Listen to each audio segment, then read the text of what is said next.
O baiano Carlos Nelson Coutinho foi um dos maiores especialistas na obra do pensador italiano Antonio Gramsci. Coutinho atuou como professor titular de teoria política na Universidade Federal do Rio de Janeiro. Infelizmente, em 2012 ele acabou falecendo.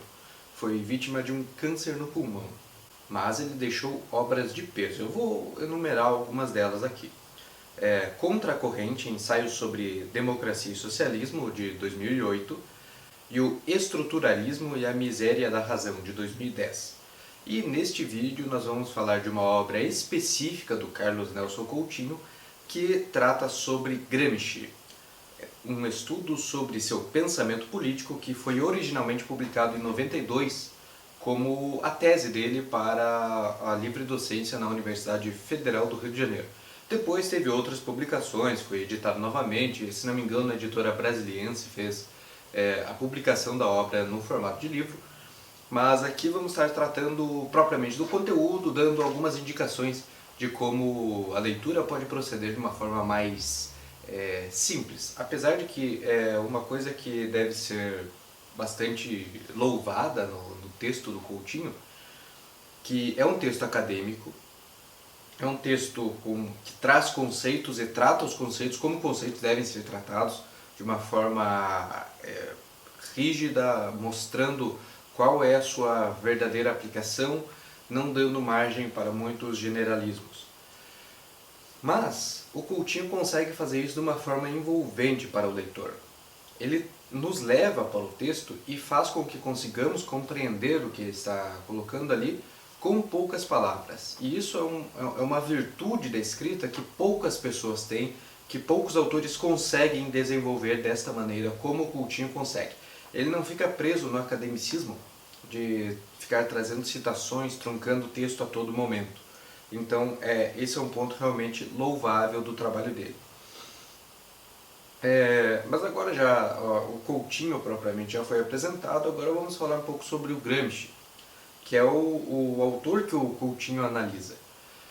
O Gramsci foi um filósofo italiano, um militante de movimentos políticos, foi deputado ali no período pré e durante o fascismo na Itália, e ele viveu numa época de grande efervescência política.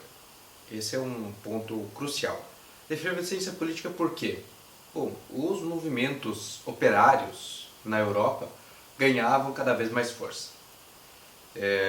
E não apenas movimentos operários, como na Rússia, que veio se tornar a União Soviética, passou a haver um estado de revolução, né, a partir de 1917.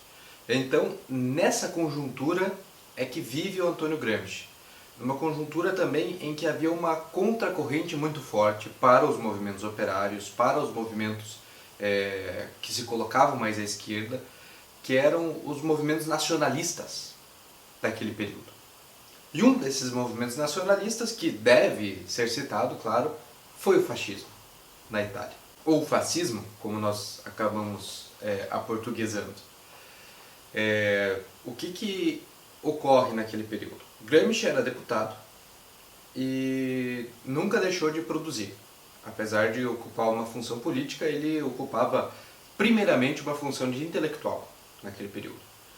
E o próprio Coutinho já explica isso no texto, porque a obra do Coutinho vai falar não apenas sobre os conceitos, sobre as categorias gramscianas, mas ele traz também bastante questões biográficas sobre o Gramsci. E o que o Gramsci estava fazendo naquele momento? Ele pensou que por ser deputado ele teria uma certa imunidade com relação às suas colocações e não sofreria uma repressão direta. Mas não foi isso que aconteceu. Ele foi julgado, entre aspas, é claro, e condenado. Na sentença foi dito que era necessário fazer com que ele não pensasse ou que calasse sua voz, algo assim, durante pelo menos 20 anos, para que o fascismo pudesse se desenvolver de uma forma mais tranquila, sem aquela oposição ferrenha que o Gramsci fazia ao Partido Fascista, ao Mussolini. Então, nessa conjuntura, Gramsci produz seus trabalhos filosóficos, suas discussões, direto de dentro da cadeia. Né? Então ele é preso e, para não parecer talvez que ele morreu durante uma prisão fascista, ele foi liberado ali poucos dias antes de morrer, já estava com a saúde muito debilitada, e então o governo fascista libera ele. Fala, não, olha só aqui, ele não morreu sob nossa tutela, não perseguimos opositores, porque é assim que o fascismo costuma funcionar. Mas dentro da cadeia, lá no cárcere, ele teve acesso a papel, a lápis, lápis, caneta, tanto faz, né? E também alguns textos. E ele conversava com os outros encarcerados e escrevia. Foi o período de grande produção do Gramsci, onde ele sintetizou muitas das categorias, muitos dos elementos para a discussão, que posteriormente vão ser estudados e vão entrar como novos paradigmas das ciências sociais, da filosofia. Ele é muito estudado também em história. Então o Carlos Nelson Coutinho, ele vai trazer ali alguns dos principais elementos da obra do Gramsci. E como um bom texto, que é o texto do Coutinho, ele não se propõe a dar conta de toda a obra do Gramsci, de todos os conceitos. Não, ele seleciona alguns conceitos específicos, alguns trechos específicos da vida do Gramsci, para que assim possa fazer uma síntese agradável à leitura e também rigorosa. Um dos elementos que é trazido pelo texto do Coutinho são as influências que levaram o Gramsci a ter o pensamento que ele conseguiu desenvolver na sequência. Entre as influências podem-se citar Marx, Lenin e Bukharin. Lógico, o Gramsci teve também contato profícuo com os textos do Trotsky e com os escritos da Rosa Luxemburgo. Porém, ele tinha várias críticas diretas a esses dois pensadores. Então, os que tiveram mais influência no âmago do Gramsci foram os três primeiros. Então, o Coutinho divide o texto dele, divide o livro, a tese, em 9 capítulos. Esses capítulos vão trazer desde a vida do Gramsci, a adolescência, a juventude, o primeiro contato com as discussões filosóficas, as discussões operárias, até desembocar numa maneira como se pode aplicar a universalidade, como o Gramsci é universal e como ele pode ser aplicado a diversos contextos, como é o caso do contexto brasileiro. E sobretudo, o Coutinho ele analisa e aponta de uma forma bem rigorosa, bem interessante, que o conceito de sociedade civil é a grande contribuição do Gramsci para as ciências sociais, para a filosofia, porque é um conceito que ele traz, ele consegue dar uma materialidade a esse conceito. Ora, mas como assim que ele dá essa materialidade? Porque ele vai definir a sociedade civil, lógico, dentro de um emaranhado. Né? Vamos pensar o pensamento do Gramsci, o sistema de pensamento dele, como uma teia de aranha. Você parte de um ponto central, mas você não fala de um conceito sem invariavelmente cair em outro. Então, o conceito de sociedade civil, a gente, para falar dele, já falamos de outros dois juntos, que é hegemonia e sociedade política, certo? O Gramsci, ele vai desenvolver a sociedade civil, o pensamento, a descrição sobre o que seria a sociedade civil, considerando que numa sociedade existem grupos de influência, existem tensões constantes em busca de ocupar o poder, de mudar a ordem social, os paradigmas vigentes. Então, por meio disso, existem grupos que se organizam na sociedade e passam a atuar tentando fazer com que sua ideologia se torne dominante, logo se torne hegemônica. Dessa maneira, esses grupos podem ser descritos como sindicatos, como igrejas e como a mídia. A mídia aparece como uma figura central no pensamento do Gramsci. Assim como os partidos políticos também aparecem como muito importantes. Mas por que a mídia? Porque a mídia é um campo de difusão ideológica um campo de difusão de ideias que vai interpenetrar todos os demais campos nessa sociedade. Então, a mídia ela se torna um aparelho privado de hegemonia. Assim como é a função da igreja, assim como acontece com as escolas, assim como acontece com os partidos. Mas por que seria um aparelho privado de hegemonia? Porque aí entra uma oposição semântica com a sociedade política. Sociedade política que também é descrita como o próprio Estado, ou o Estado-coerção. Ora, mas como assim o Estado seria uma sociedade política? Sim, essa é a distinção feita pelo Gramsci. Então, enquanto sociedade política, é no Estado que se encontram os indivíduos que representam a classe dominante. E a classe dominante sempre precisa estar reafirmando sua posição enquanto classe dominante e também utilizando dos mecanismos, dos aparelhos privados de hegemonia que estão na sociedade civil. A sociedade política foi perdendo aos poucos os aparelhos de hegemonia. Por exemplo, quando a igreja começa a se afastar do Estado, o Estado e a igreja se afastam, a igreja ocupa o papel central de aparelho hegemônico, de aparelho ideológico naquele período. Estando juntos, igreja e Estado chegam até a se confundir, ou seja, ideologia e poder andam juntos. Poder institucional, poder formal no caso.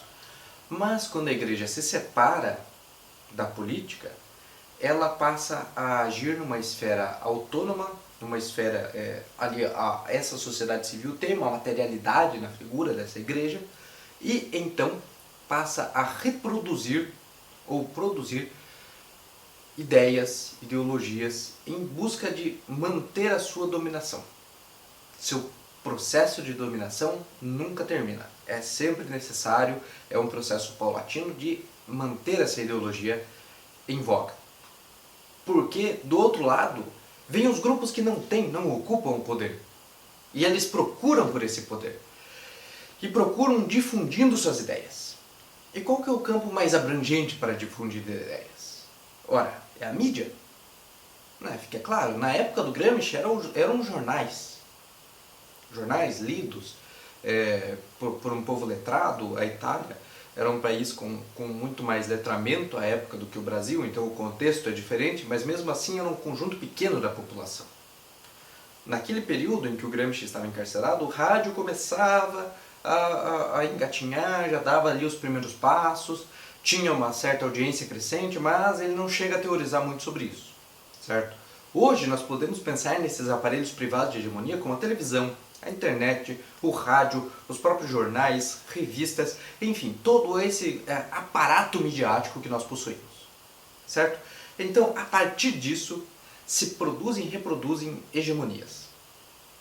E para que produzir e reproduzir hegemonias? O Coutinho também explica isso. Para que você consiga se tornar dominante, para que a tua classe se consiga tornar dirigente. E a partir do momento que se torna dirigente, conquistará na sequência o poder, se tornará também a classe dominante e ocupante do poder. Então perceba que o pensamento do Gramsci ele é um emaranhado, ele constrói correlações entre um conceito e outro, e muitas vezes, como é o caso desses três conceitos que aqui apresento, eles acabam se tornando interconectados a tal ponto que é difícil falar de um sem falar de outro, ou até mesmo impossível. E o que mais que vale a pena citar com relação ao Gramsci, de acordo com o que nos apresenta o Coutinho? É muito importante citar que o Gramsci, apesar de usar termos como ditadura, como coerção, tal, os termos naquele período não tinham o significado semântico que nós temos hoje, que nós damos o significado para eles hoje. Então, o Gramsci ele pode ser descrito e ele deve ser descrito como um defensor dos ideais democráticos. Sabe? Ele foi um cara que realmente pensava numa estrutura, numa organização de sociedade em que as pessoas se organizassem em conselhos, em grupos, e que não houvesse uma imposição de cima para baixo. E sim que os grupos sociais que compõem a sociedade passassem a tomar decisões da escala micro para macro. Logo, esse é um modelo que acaba coibindo certas formas de autoritarismo, como era o autoritarismo do Estado centralizado no poder do Duce, da Itália fascista em que o Gramsci vivia. Então é importante deixar isso demarcado também. O texto do Coutinho é rico e ele vai defender a universalidade do Gramsci. Ora, mas por que universalidade? Porque o Gramsci, tanto na leitura que o Gramsci fazia do Lenin, dos escritos do Lenin, quanto dos escritos de Marx e Engels, ele defendia que não se tratavam de textos dogmáticos. O que seriam textos dogmáticos? Textos fechados em si, textos que traziam uma conclusão e aquilo deveria ser uma verdade definida.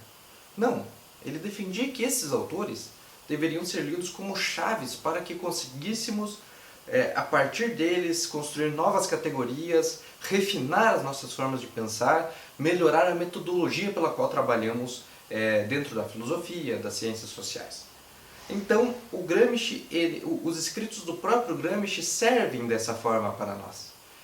Eles não podem ser lidos como algo fechado e centralizado no tempo em que ele viveu, como o teórico da destruição da Itália, como o teórico do tempo do fascismo, como defendem algumas correntes. Mas aqui o Coutinho defende, e eu também concordo com o Coutinho, de que o Gramsci ele deve ser pensado como um pensador da teoria política, da teoria ampliada do Estado, deve ser visto como um pensador que traz para a discussão temas que vão levar a gente a repensar como se estruturam as relações de poder numa sociedade. E é isso, pessoal, vamos terminando por aqui este vídeo. Eu agradeço você por ter assistido. Se você gostou, deixe o seu joinha aí embaixo no vídeo. Comente se achou que faltou alguma coisa, se você quer um novo vídeo para complementar com mais informações, tratando de outros conceitos do Gramsci. E, é claro, não deixe de se inscrever no canal. Até a próxima!